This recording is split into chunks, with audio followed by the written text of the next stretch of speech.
जय श्री कृष्णा मित्रों, मैं Pushpendra Gurjar discovery classes Jaipur YouTube channel में आपका हार्दिक अभिनंदन एवं स्वागत करता हूं।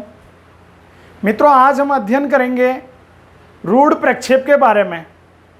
रूढ़ प्रक्षेप क्या होता है, किस प्रकार से रूढ़ प्रक्षेप की रचना की जाती है और क्यों की जाती है, किन उद्देश्यों को पूरा करने के लिए रूढ़ प्रक्षेप की रचना की जाती है। तो मैंने आपको सर्वप्रथम जब प्रोजेक्शन पढ़ाया उसमें सबसे पहले शंकु प्रक्षेप के बारे में अध्ययन किया, बेलनाकार प्रक्षेप के बारे में अध्ययन किया, थर्ड नंबर पे खमध्य प्रक्षेप जेनिथल प्रोजेक्शन के बारे में अध्ययन किया और आज फोर्थ नंबर पे हम अध्ययन करेंगे तो वो है रूढ़ प्रक्षेप, जिसको हम बोलते हैं कॉन्वेंटनल प्रोजेक्शन। ये जो रूढ़ प्रक्षेप होता है या कॉन्वेंटनल प्रोजेक्शन होता है, ये चौथे नंबर का पार्ट है। इसका जो निर्माण किया जाता है या इसकी जो परिभाषा है, तो रूढ़ प्रक्षेप का निर्माण विशेष उद्देश्यों की प्राप्ति के लिए किया जाता है। किसके लिए किया जाता है? विशेष उद्देश्यों की प्राप्ति के लिए अपने द्वारा बनाए गए सिद्धांतों के आधार पे जिस प्रोजेक्शन का, जिस प्रक्षेप का निर्माण किया जाता है उसे हम बोलते हैं कॉन्वेंटनल प्रोजेक्शन या रूढ़ प्रक्षेप। किसके लिए किया जाता है? विशेष उद्देश्य या स्पेशल पर्पज के नाम से या स्पेशल पर्पज के लिए जो प्रोजेक्शन बनाया जाता है वो कॉन्वेंटनल प्रोजेक्शन होता है। ये मुख्यतः 4 प्रकार का होता है मित्रों। कितने प्रकार का होता है? 4 प्रकार का होता है, जिसमें सिनुसॉइडल प्रक्षेप, मोलविड प्रक्षेप, गोल प्रक्षेप और फोर्थ नंबर पे होता है अंतरराष्ट्रीय प्रक्षेप। कौन कौन से होते हैं? सबसे पहले होता है सिनुसॉइडल प्रक्षेप, मोलविड प्रक्षेप, गोलाकार प्रक्षेप और एक होता है अंतरराष्ट्रीय प्रक्षेप। सबसे पहले हम अध्ययन करेंगे सिनुसॉइडल प्रक्षेप का। तो मित्रों, जो सिनुसॉइडल प्रक्षेप होता है इसका निर्माण सर्वप्रथम 1650 ईस्वी में किसके द्वारा किया गया था? तो निकोलस सैनसन महोदय के द्वारा किया गया। कब किया गया था? तो 1650 ईस्वी में निकोलस सैनसन महोदय कहाँ से बिलोंग करते हैं? फ्रांस। इनके द्वारा कौन सा सिनुसॉइडल प्रक्षेप का निर्माण किया गया। लेकिन इसका उपयोग या इसका प्रयोग किसके द्वारा किया गया? तो 1700 ईस्वी में। कब किया गया? तो 1700 ईस्वी में एक जॉन फ्लेमिस्टीड नाम के व्यक्ति थे, विद्वान थे और ब्रिटेन के थे। कहाँ के थे? ब्रिटेन के। और नाम क्या था? जॉन फ्लेमिस्टीड। कब? तो 1700 ईस्वी में प्रयोग किया। जब निर्माण निकोलस सैनसन महोदय के द्वारा किया गया, प्रयोग जॉन फ्लेमिस्टीड ब्रिटेन के द्वारा किया गया 1700 ईस्वी में, तो इस दोनों को मिला करके क्या कहा जाता है? सैनसन फ्लेमिस्टीड प्रक्षेप। क्या कहा जाता है? सैनसन फ्लेमिस्टीड का सिनुसॉइडल प्रक्षेप के नाम से इसे जाना जाता है। क्या कहा जाता है? कि सैनसन फ्लेमिस्टीड, दोनों का नाम जोड़ दिया, इसका सैनसन, इसका फ्लेमिस्टीड, तो सैनसन फ्लेमिस्टीड का सिनुसॉइडल प्रक्षेप के नाम से जाना जाता है। मित्रों, ये जो ज्या वक्री है, इसमें जो ज्या होती है या जो रेखाएं होती हैं वो वक्राकार होती हैं या वक्रीय होती हैं, और इसका शुद्ध रूप है, इसका विच्छिन्न सिनुसॉइडल प्रक्षेप का निर्माण भी किया गया है। जो सिनुसॉइडल प्रक्षेप के जो साइड में या बाहरी भाग में जो अशुद्धियां रह जाती हैं उनको शुद्ध करने के पर्पज से किसका उपयोग किया गया है या किसका निर्माण किया गया है? तो विच्छिन्न सिनुसॉइडल प्रक्षेप का निर्माण किया गया है। नेक्स्ट आता है मोलविड प्रक्षेप, और मोलविड प्रक्षेप का निर्माण 1805 ईस्वी में कार्ल ब्रेडन मोलविड के द्वारा किया गया। जो कार्ल ब्रेडन मोलविड है ये जर्मनी से बिलोंग करते हैं। मोलविड प्रक्षेप किसके द्वारा बनाया गया? तो 1805 में। जबकि सैनसन फ्लेमिस्टीड ने कब बनाया? तो सैनसन महोदय ने 1650 में और फ्लेमिस्टीड ने 1700 में। तो सैनसन फ्लेमिस्टीड प्रक्षेप कब तैयार हुआ? 1700 ईस्वी में। इसी प्रकार से मोलविड प्रोजेक्शन है ये 1805 ईस्वी में, कई में 1806 भी लिखा मिलता है। 1805 में कार्ल ब्रेडन मोलविड के द्वारा बनाया गया। ये जर्मनी से बिलोंग करते हैं और इसी का मोलविड का संशोधित रूप, जिसको हम बोलते हैं विच्छिन्न मोलविड प्रक्षेप, इसका निर्माण 1916 ईस्वी में जे पॉल गुडी के द्वारा किया गया। कौन सा प्रक्षेप की बात कर रहे हैं हम? मोलविड प्रक्षेप। दोबारा से एक बार देखिए, मोलविड प्रक्षेप का निर्माण 1805 में किसके द्वारा? कार्ल ब्रेडन मोलविड के द्वारा। ये कार्ल ब्रेडन मोलविड कहाँ से बिलोंग करते हैं? तो जर्मनी से। और इसका संशोधित रूप मोलविड का कौन सा है? विच्छिन्न मोलविड प्रक्षेप। ये जो विच्छिन्न मोलविड प्रक्षेप का निर्माण 1916 ईस्वी में किसके द्वारा किया गया?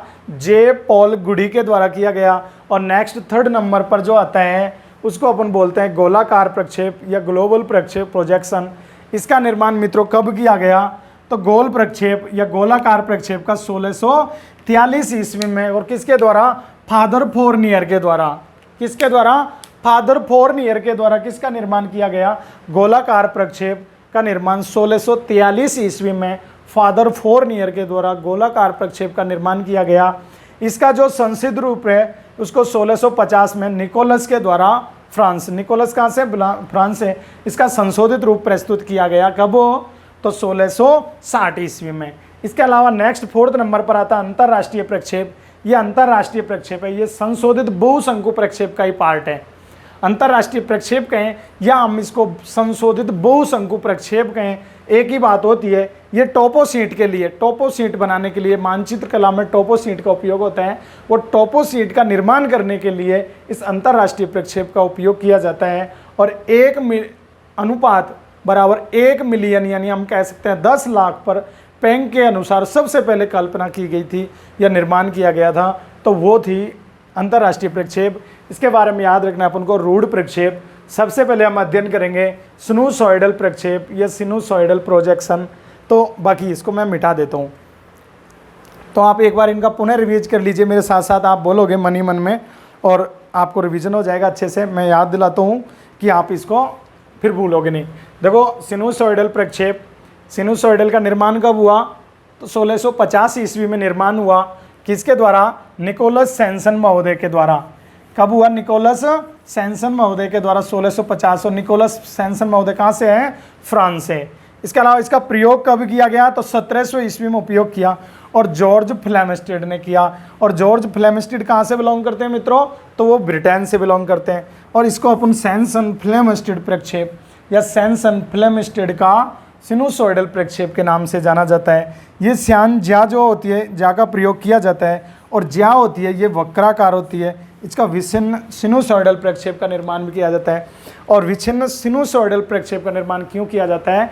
कि सिनुसॉइडल प्रक्षेप के बाहरी भाग में जो अशुद्धियाँ रह जाती हैं, जो विकृतियाँ आती हैं, उनको दूर करने के लिए विच्छिन्न सिनुसॉइडल प्रक्षेप का निर्माण किया गया। नेक्स्ट आता है मोलविड प्रक्षेप। कौन सा प्रक्षेप?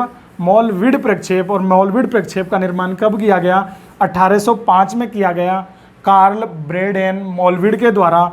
और कार्ल ब्रेडेन मोलविड कहाँ से रहने वाले बिलोंग करते हैं? तो जर्मनी से। इसके अलावा विच्छिन्न मोलविड प्रक्षेप और विच्छिन्न मोलविड प्रक्षेप का निर्माण कब किया? तो 1916 ईस्वी में जे पाल गुडी के द्वारा किया गया।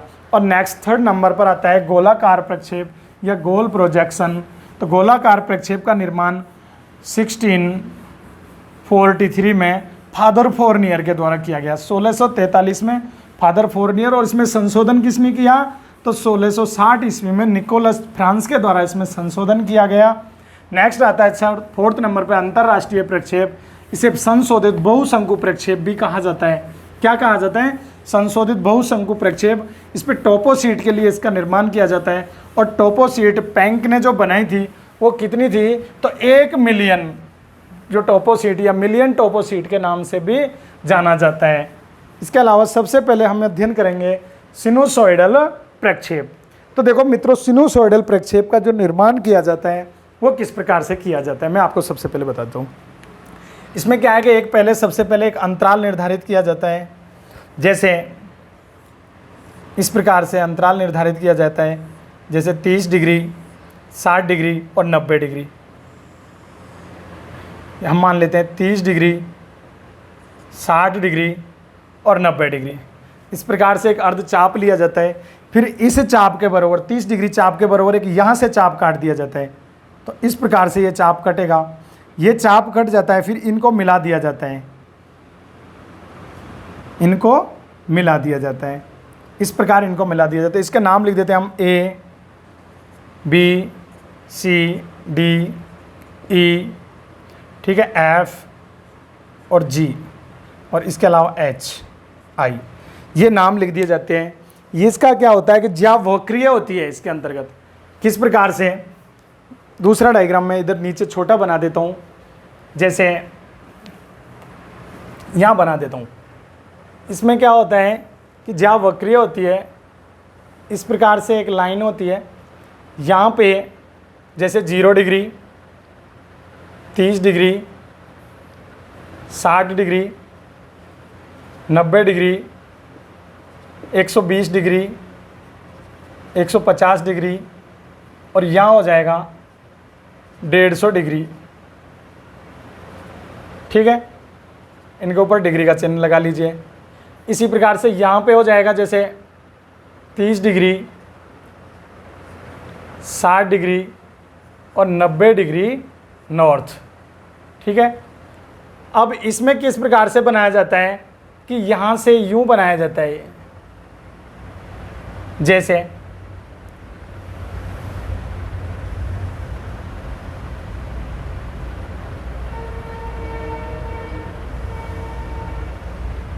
इस प्रकार से बनाया जाता है।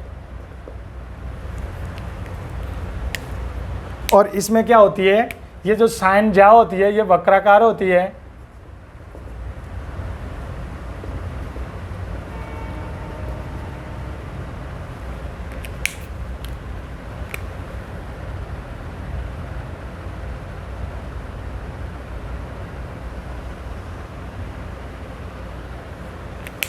इस प्रकार इसका डायग्राम बनाया जाता है।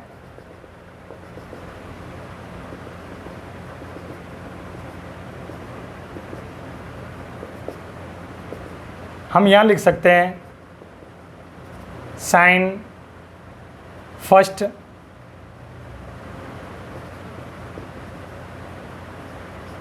Sign second, sine third. ये जो ज्या होती है ये वक्राकार होती है और इसके अंतर्गत शुद्ध दिशा किसके लिए उपयोग है, तो शुद्ध दिशा प्लस समक्षेत्र। कैसा क्षेत्र, समक्षेत्र प्रक्षेप बनाया जाता है और संसार के मानचित्र बनाए जाते हैं। संसार के मानचित्र बनाए जाते हैं इस प्रोजेक्शन पे। जब इसका हम डायग्राम बनाते हैं तो इसके अंतर्गत मित्रों आपको विशेषता याद रखनी होती है कि बाकी प्रक्षेपों में अलग अलग बनाया जाता है।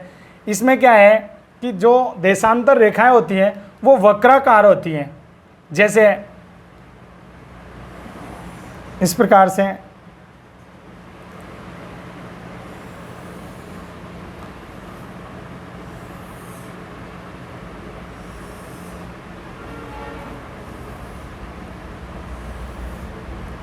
ये हो गई।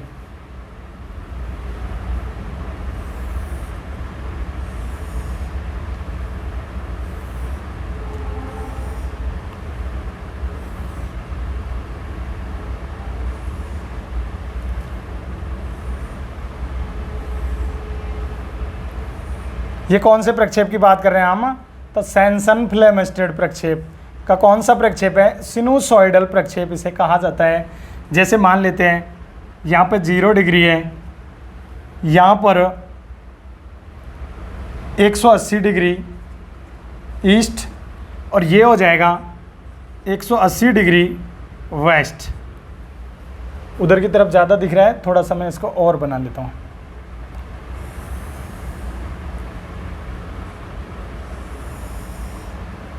ये हो गया 180 डिग्री, ये 0 डिग्री हो गई। इसमें क्या होती हैं कि अक्षांश रेखाएं होती हैं वो सीधी रेखा होती हैं। अक्षांश रेखा सीधी रेखा होती हैं, जबकि देशांतर रेखाएं जो होती हैं वो वक्राकार होती हैं, कर्व के रूप में होती हैं, ज्या के रूप में होती हैं। तो ये बन के तैयार हो गया। जैसे मैं दूर दूर लिख देता हूँ इसमें 60 डिग्री, चलो 60 क्या 40 30 लिख देता हूँ, 30 डिग्री, 60 डिग्री और फिर यहाँ पे 90 डिग्री, 120 डिग्री, 150 डिग्री और 180 डिग्री। इसी प्रकार से 30 डिग्री, 60 डिग्री और एक लाइन और खींच देता हूँ, ये हो गई 90 डिग्री, 120 डिग्री, 150 डिग्री और ये हो गया 80 डिग्री। यहाँ पे हम लिख देते हैं ये 0 डिग्री भूमध्य रेखा है, 0 डिग्री, या मैं यहाँ लिख देता हूँ बीच में 0 डिग्री, ये 30 डिग्री साउथ, ये 60 डिग्री साउथ, 30 डिग्री 60 डिग्री, और डायरेक्ट यहाँ पर लिख देता हूँ मैं 90 डिग्री।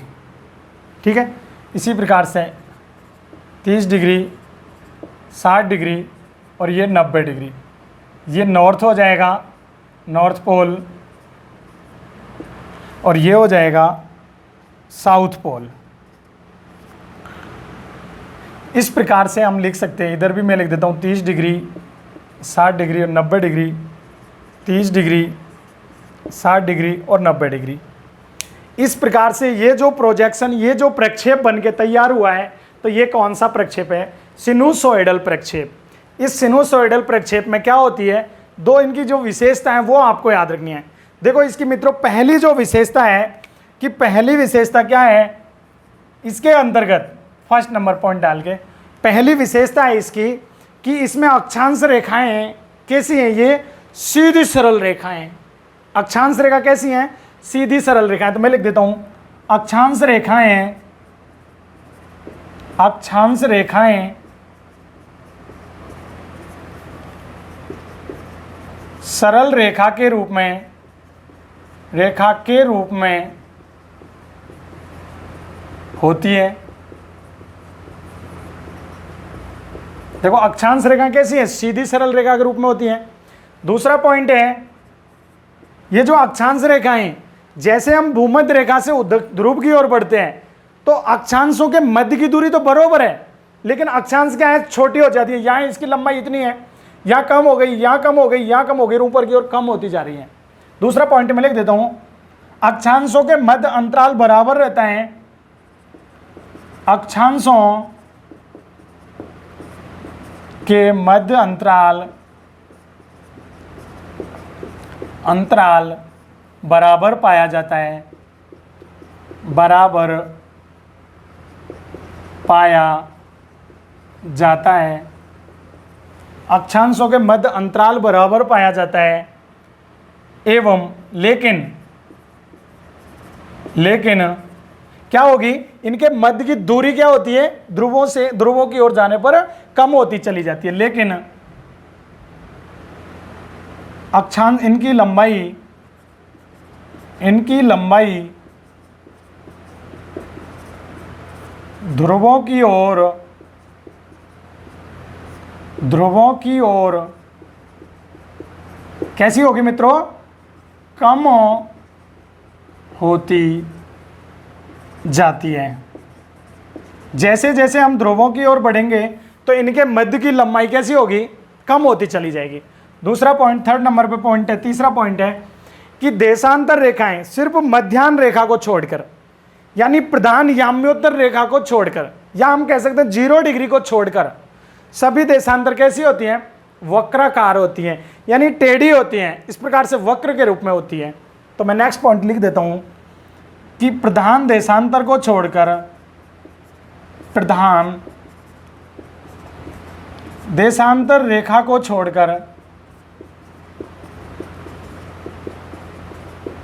प्रधान देशांतर रेखा को छोड़कर सभी देशांतर कैसी होती है मित्रों? वक्राकार, या कैसी होती है? साइन कर्व होती हैं। साइन कर्व के रूप में होती हैं। और देखो जैसे जैसे हम विषुवत रेखा से दूर बढ़ते जाएंगे, इनका वक्राकार और बढ़ता हुआ चला जाएगा।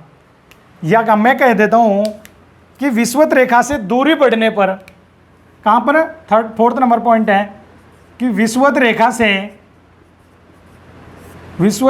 से दूर जाने पर,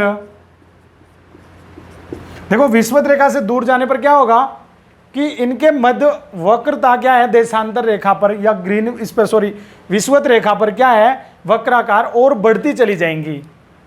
तो विषुवत रेखा से दूर जाने पर वक्रता और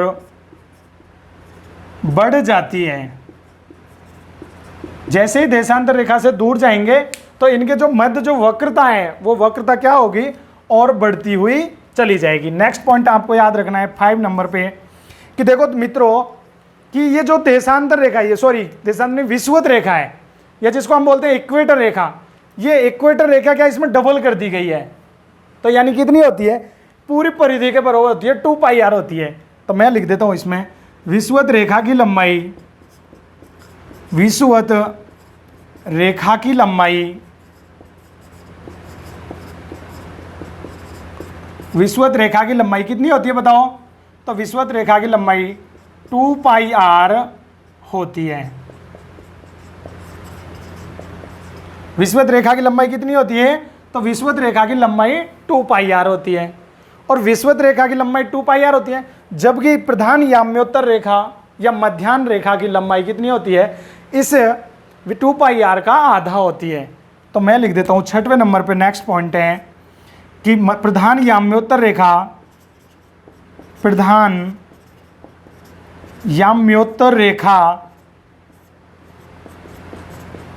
की लंबाई कितनी होती है बताओ। लंबाई विषुवत रेखा की, विषुवत रेखा की या विषुवत रेखा से आधी होती है, ऐसे लिख देता हूं, विषुवत रेखा से आधी होती है। आधी कितनी हो जाएगी, 2πr/2 होती है। किसकी लंबाई, इस प्रधान याम्योत्तर रेखा की लंबाई इस विषुवत रेखा की लंबाई से आधी होती है। ठीक है, नेक्स्ट पॉइंट आपको याद रखना है 7 नंबर पे कि जो देशांतर रेखाओं के मध्य की जो अंतराल है, देशांतर रेखाओं के मध्य का जो अंतराल है, ये ध्रुवों की ओर जाने पर क्या होता है, कम होता चला जाता है। देखो यहां पे इतना अंतर है, यहां कम हो गया, यहां कम हो गया, यहां कम होता चला जाएगा। तो मैं लिख देता हूं नेक्स्ट, देशांतर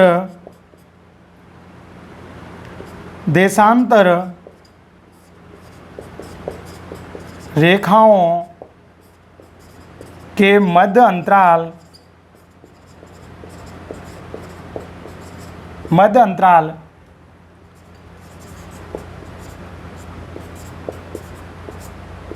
ध्रुवों की ओर जाने पर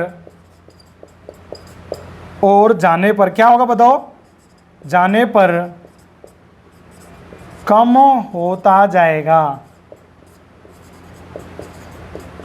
जैसे जैसे हम ध्रुवों की ओर बढ़ेंगे तो देशांतर रेखाओं के मध्य अंतराल क्या होगा, कम होता हुआ चला जाएगा। नेक्स्ट पॉइंट आपको याद रखना है इसी के अंतर्गत। नेक्स्ट यहां लिख देता हूं मैं, चलो एक पॉइंट और लिख लेते हैं यहां पे 8 नंबर। नेक्स्ट पॉइंट है कि इसका उपयोग किसके लिए किया जाता है, तो सांख्यिकीय आंकड़ों की गणना के लिए इसका उपयोग। तो मैं यहां लिख देता हूं उपयोग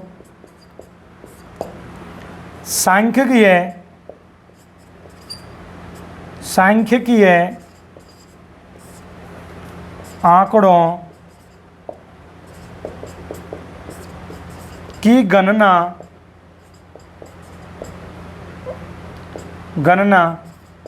के लिए किया जाता है। सांख्यिकीय आंकड़ों की गणना के लिए किया जाता है। इसके अलावा जो कम देशांतरीय विस्तार वाले देश होते हैं उनके लिए भी इसका उपयोग किया जाता है। या मैं यहां लिख देता हूं, कम देशांतरीय विस्तार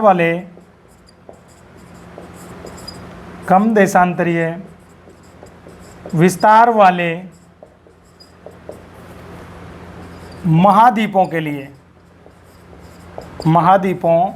लिए इसका उपयोग किया जाता है।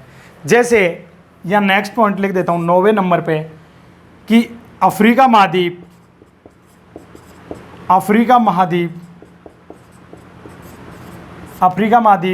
या हम दूसरा लिख सकते हैं 10वें नंबर पे कि दक्षिणी अमेरिका महाद्वीप। दक्षिणी अमेरिका महाद्वीप का जो निर्माण किया जाता है वो किस पे किया जाता है कि इस सिनुसॉइडल प्रक्षेप पे किया जाता है। जैसे अफ्रीका महाद्वीप में एक मार्ग है जिसको अपन बोलते हैं कौन सा, तो कैप काहिरा रेल मार्ग। तो कैप काहिरा रेल मार्ग का निर्माण किस पे किया जाता है, तो सिनुसोइडल प्रक्षेप या सैनसन फ्लेमिस्टेड का सिनुसोइडल प्रक्षेप पे केप काहिरा रेल मार्ग का निर्माण किया जाता है। या मैं बात करूं कि दक्षिणी अफ्रीका में क्या है, अमेरिका में एंडीज पर्वतमाला को अगर दिखाना है तो कौन से प्रोजेक्शन का उपयोग करेंगे? सिनुसोइडल प्रोजेक्शन का उपयोग किया जाता है। तो मैं समझता हूं कि ये प्रक्षेप आपको याद हो गया होगा। एक बार मैं पुनः रिपीट करवा देता हूं। सबसे पहले सिनुसोइडल प्रक्षेप या जिसको बोलते हैं सैनसन फ्लेमिस्टेड प्रक्षेप, सैनसन महोदय के द्वारा 1650 ईस्वी में इसका निर्माण किया गया, लेकिन इसका जो उपयोग है वो 1700 ईस्वी में फ्लेमिस्टेड के द्वारा किया गया। जब इन दोनों को मिलाकर के 1700 ईस्वी में सैनसन फ्लेमिस्टेड का सिनुसोइडल प्रक्षेप इसका नाम रखा गया। और सैनसन फ्लेमिस्टेड, इसमें सबसे पहले एक चाप लिया जाता है, इसमें अंतराल निर्धारित किया जाता है, जैसे 30 डिग्री, 60 डिग्री, 90 डिग्री, इतने जितने 30 डिग्री कोण के बराबर यहाँ से चाप काटा जाता है और फिर इनको मिला दिया जाता है। ये मिलाने के बाद में इसकी जो वक्राकार ज्या होती है, साइन ज्या का उपयोग किया जाता है। तो इसको यहाँ पे ये देशांतर रेखाएं होती हैं 150 डिग्री तक, ये नॉर्थ अक्षांश रेखाएं, और इस प्रकार से बनाया जाता है। ये ज्या क्या होती हैं? वक्राकार होती हैं। यानी कहने का मतलब जैसे हम इस 0 डिग्री ग्रीनविच रेखा से या 0 डिग्री प्रधान देशांतर रेखा से या 0 डिग्री प्रधान याम्योत्तर रेखा से दूरी बढ़ती जाएगी तो क्या होगी? ये वक्राकार बढ़ती चली जाएगी। नेक्स्ट, इसका निर्माण किया। इसके पॉइंट अपन को याद रखने हैं कि मैंने आपको सबसे पहले बताया अक्षांश रेखा सरल रेखा के रूप में होती है। तो देखो मित्रों, ये अक्षांश रेखाएं होती हैं एकदम बिल्कुल सीधी रेखा के रूप में, है कि नहीं? आप देखते चलो साथ साथ। अक्षांश रेखा कैसी होती हैं? सरल रेखा के रूप में होती हैं, पहला पॉइंट। दूसरा, अक्षांशों के मध्य का अंतराल बराबर होता है। देखो, इसके मध्य का अंतराल, इसके मध्य का अंतराल, इसके मध्य का अंतराल, सबके अंतराल कितना होता है? बराबर होता है। तो अक्षांशों के मध्य का अंतराल बराबर होता है, लेकिन इनकी लंबाई क्या होती है? ध्रुवों की ओर जाने पर कम होती जाती है। देखो यहाँ पे जो होती है इक्वेटर पे या विषुवत रेखा पर या भूमध्य रेखा पर, तो यहाँ विषुवत रेखा पर कितनी होती है? इसकी लंबाई 2πr होती है, इसकी परिधि के बराबर होती है, 2πr होती है। अब जैसे जैसे हम ध्रुवों की ओर बढ़ेंगे तो इनकी मध्य की लंबाई क्या होगी? कम होती चली जाएगी। नेक्स्ट पॉइंट है कि प्रधान देशांतर रेखा को छोड़कर सभी देशांतर वक्राकार होती हैं या ज्या वक्राकार होती हैं। देखो, ये सिर्फ और सिर्फ 0 डिग्री सरल रेखा है एक सीधी रेखा के रूप में, बाकी सभी क्या है? ये टेढ़ी हैं, वक्राकार हैं। और इसमें एक विशेषता याद रखनी है, जैसे हम 0 डिग्री से दूरी की ओर बढ़ेंगे तो इनकी वक्रता, इनका टेढ़ापन और बढ़ता चला जाएगा, चाहे इधर की ओर ईस्ट की ओर बढ़े चाहे वेस्ट की ओर बढ़े हम। ठीक है। नेक्स्ट पॉइंट याद रखना है कि विषुवत रेखा के दूर जाने पर वक्रता की ओर बढ़ती जाती है। विषुवत रेखा की लंबाई कितनी होती है मित्रों? तो विषुवत रेखा की लंबाई कितनी है? 2πr होती है। नेक्स्ट है कि प्रधान याम्योत्तर रेखा की लंबाई, ये प्रधान याम्योत्तर रेखा है 0 डिग्री, तो प्रधान याम्योत्तर रेखा की लंबाई विषुवत रेखा से कितनी होती है? जस्ट आधी होती है, उसकी 2πr, इसकी 2πr/2 हो जाएगा, आधी हो जाएगी। नेक्स्ट है देशांतर रेखाओं के मध्य अंतराल होता है, वो ध्रुवों की ओर जाने पर कम होता चला जाता है। देखो मित्रों, यहाँ पे डिफरेंस सबसे ज़्यादा होता है 0 डिग्री पे, देश इनके मध्य अंतराल सबसे ज़्यादा होगा। और जैसे ध्रुवों पर बढ़ेंगे तो यहाँ देखो कितना अंतराल, यहाँ देखो, और ध्रुवों पर जाकर के बिल्कुल समाप्त हो जाएगा, तो अंतराल कम होता चला जाता है। नेक्स्ट है इसका उपयोग सांख्यिकी या आंकड़ों की गणना के लिए किया जाता है या मध्य अक्षांशों के लिए किया जाता है। किसके लिए? मध्य अक्षांश, क्योंकि विषुवत रेखा है, यहाँ पे मान शुद्ध पाया जाता है। जैसा विस्तार वाले महाद्वीपों के लिए किया जाता है, जैसे अफ्रीका महाद्वीप का मानचित्र बनाए जाते हैं, दक्षिणी अमेरिका महाद्वीप। अगर आपको केप काहिरा रेल मार्ग को दिखाना है तो किस पे दिखाएंगे? सिनुसोइडल प्रक्षेप पे दिखाएंगे। या मैं कहूँ कि एंडीज पर्वतमाला को अगर मानचित्र में दिखाना है तो कौन से प्रक्षेप का उपयोग करेंगे? सिनुसोइडल प्रक्षेप का उपयोग किया जाएगा। ये याद रखना। अगर आपसे पूछा जाए ट्रांस साइबेरियन रेल मार्ग, तो मित्रों ट्रांस साइबेरियन रेल मार्ग का प्रदर्शन या निरूपण इस प्रक्षेप पर नहीं किया जा सकता। तो ये आप, इसके बाद हम पढ़ेंगे विच्छिन्न सिनुसोइडल प्रक्षेप। एक बार मैं साइड में हो जाता हूं, आप इसका स्क्रीनशॉट ले लीजिए। मैं समझता हूं आपने स्क्रीनशॉट ले लिया होगा। अब नेक्स्ट आप हेडिंग लिखोगे, सेकंड नंबर, इसको मैं मिटा देता हूं, थोड़ा सा यहाँ जगह हो जाएगी। अब हम लिखेंगे इसी का जो पार्ट है, विच्छिन्न सिनुसोइडल प्रक्षेप। कौन सा प्रक्षेप? विच्छिन्न सिनुसोइडल प्रक्षेप। अगर आपको क्वेश्चन पूछ लिया जाए केप काहिरा रेल मार्ग किस पर दिखाया जाता है, तो आपको याद रखना है सिनुसोइडल प्रक्षेप पर दिखाया जाता है। लेकिन अगर इसी के अंतर्गत दे दिया जाए कौन सा, विच्छिन्न, विच्छिन्न कौन सा, सिनुसॉइडल,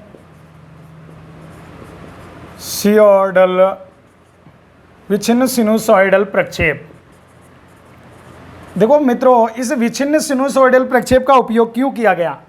सबसे पहले मैंने आपको बताया कि इस प्रक्षेप में, सिनुसॉइडल प्रक्षेप के जो सीमावर्ती भाग हैं इधर साइड वाले भाग में, इस सीमावर्ती भाग में जो विकृति आ जाती है, उस विकृति को निजात पाने के लिए, उस विकृति को दूर करने के उद्देश्य से किस प्रक्षेप का निर्माण किया गया, विच्छिन्न सिनुसॉइडल प्रक्षेप। किसके लिए, को सिनुसॉइडल प्रक्षेप के बाहरी भागों में जो विकृति उत्पन्न हो जाती है, उस विकृति को दूर करने के लिए किसका उपयोग किया गया, विच्छिन्न सिनुसॉइडल प्रक्षेप का उपयोग किया गया। इस विच्छिन्न सिनुसॉइडल प्रक्षेप में उत्तरी गोलार्ध में 2 पॉइंट बनाए जाते हैं और दक्षिणी गोलार्ध में 3 बिंदु बनाए जाते हैं। जैसे इसका निर्माण किस प्रकार किया जाता है, मैं छोटा सा बना देता हूँ। सबसे पहले एक सरल रेखा होती है, मान लेते हैं यहाँ 0 डिग्री है,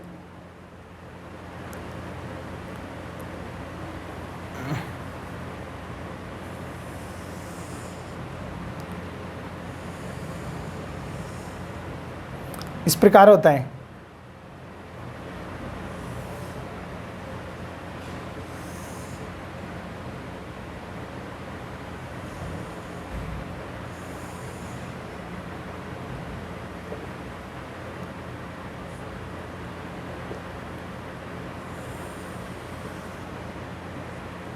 इस प्रकार से इसमें नीचे साउथ में 3 पॉइंट होते हैं, मैं लिख देता हूं यहां पर, जैसे ए, बी और सी, डी और ई।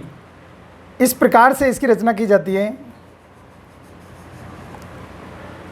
ये जो प्रक्षेप बन के तैयार हो गया, इसको हम कहेंगे कौन सा प्रक्षेप, विच्छिन्न सिनुसॉइडल प्रक्षेप। इसको संसार का मानचित्र बनाने के हिसाब से या संसार के मानचित्र के हिसाब से इसको क्या है, अपनी सुविधा के अनुसार मोड़ दिया जाता है। इस प्रकार से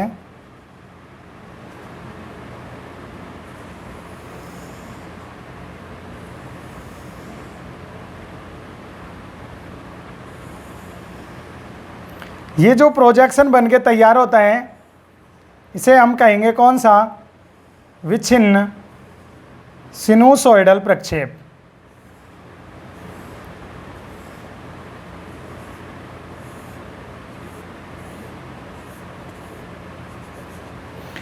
मित्रों, ये जो प्रक्षेप बन के तैयार हो गया कौन सा है, विच्छिन्न सिनुसॉइडल प्रक्षेप। और विच्छिन्न सिनुसॉइडल प्रक्षेप की सिर्फ 2-3 विशेषताएं आपको याद रखनी है। पहला पॉइंट तो मैंने आपको बता दिया, मैं इसको मिटा देता हूं, आपने स्क्रीनशॉट इसका ले ही लिया था। इसके कौन कौन से पॉइंट आपको याद रखने हैं। देखो, सबसे पहले यहां आपको याद रखना है कि सिनुसॉइडल प्रक्षेप में, सॉइडल प्रक्षेप में या प्रक्षेप के बाहरी भागों में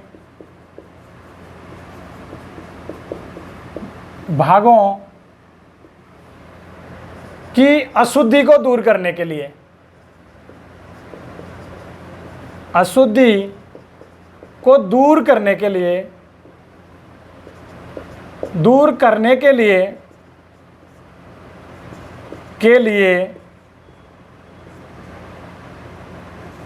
निर्मित किया गया। इसकी अशुद्धि को दूर करने के लिए निर्मित किया गया। दूसरा पॉइंट आपको याद रखना है कि उत्तरी भाग में, या मैं लिख सकता हूं उत्तरी गोलार्ध में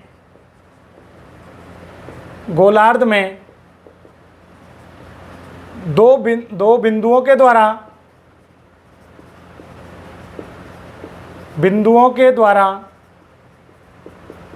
जबकि दक्षिणी गोलार्ध में कितने के द्वारा, तो दक्षिणी गोलार्ध में 3 बिंदुओं के द्वारा बिंदुओं के द्वारा दर्शाया जाता है, दर्शाया जाता है। नेक्स्ट पॉइंट याद रखना है कि जब हम संसार का मानचित्र बनाते हैं तो संसार का मानचित्र बनाने के लिए इस सिनुसॉइडल प्रक्षेप की तुलना में ये विच्छिन्न सिनुसॉइडल प्रक्षेप ज़्यादा उपयोगी होता है, क्योंकि इसमें क्या है कि वक्रता या जो अशुद्धि कम पाई जाती है। तो मैं लिख देता हूं कि संसार का मानचित्र बनाने में या मानचित्र बनाने के लिए, मानचित्र बनाने के लिए, संसार का मानचित्र बनाने के लिए सिनुसॉइडल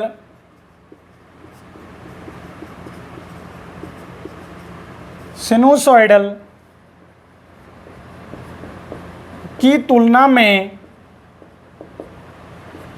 विच्छिन्न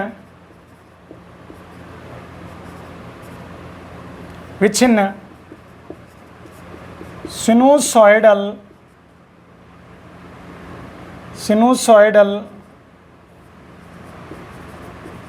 प्रक्षेप ज़्यादा उपयोगी है।